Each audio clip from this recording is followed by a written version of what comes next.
Hello again from Metro Manila, the Philippines, Southeastern Asia.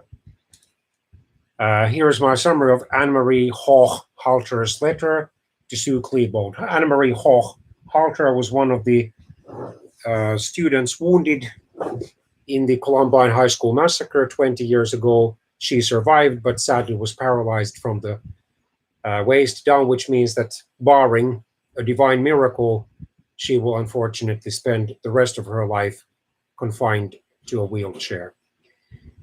And Sue Klebold is the mother of one of the killers, Dylan Klebold, who is the only one of the four parents to have written a book about the subject and published it and given interviews and informal lectures about this subject.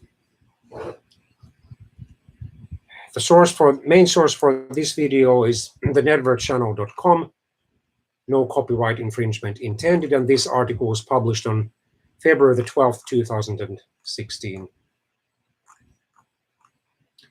Hochhalter expressed how much it means to her that the proceeds from Klebold's new book will go toward mental illness. Hochhalter's mother suffered from depression before the shooting and took her life 6 months after the attack.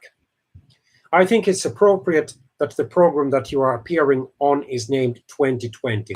Hindsight is truly 2020, and I'm sure you have agonized over what you could have done differently. I know because I do the same thing with trying to think of ways I could have prevented my mother's death. I have no ill will towards you. Just as I wouldn't want to be judged by the sins of my family members, I hold you in that same regard, Hochhalter writes. The letter ends with a quote: "Bitterness is like swallowing a poison pill and expecting the other person to die." So I read excerpts of this letter. Dear Sue Klebold, I was injured at Columbine High School in 1999. As you know, your son Dylan and his classmate Eric Harris killed 13 people and then themselves. You are releasing a book called A Mother's Reckoning and are appearing tomorrow on the TV program 2020 to talk about what happened and what your son did. I have only 2 instances to form an opinion on you, and they are as follows. 1, you and your husband wrote me a letter a few months after I was paralyzed saying how sorry you were. It was genuine and personal. The Harris letter, on the other hand, was 4 sentences long on a folded up piece of paper and was cold and robotic.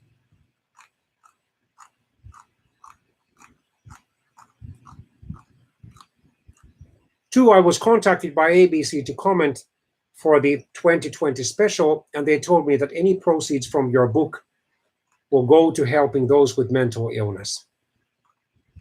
6 months after Columbine happened, my mother, Carla, committed suicide. She was already suffering from depression, so the shootings didn't directly cause her to do what she did, but it certainly didn't help. It means a lot to me that you wouldn't keep those proceeds for yourself, but to help others that suffer from mental illness. It's been a rough road for me with many medical issues because of my spinal cord injury and intense nerve pain, but I choose not to be bitter towards you. I have forgiven you, and I only wish you the best. Sincerely, Anne-Marie Hochhalter.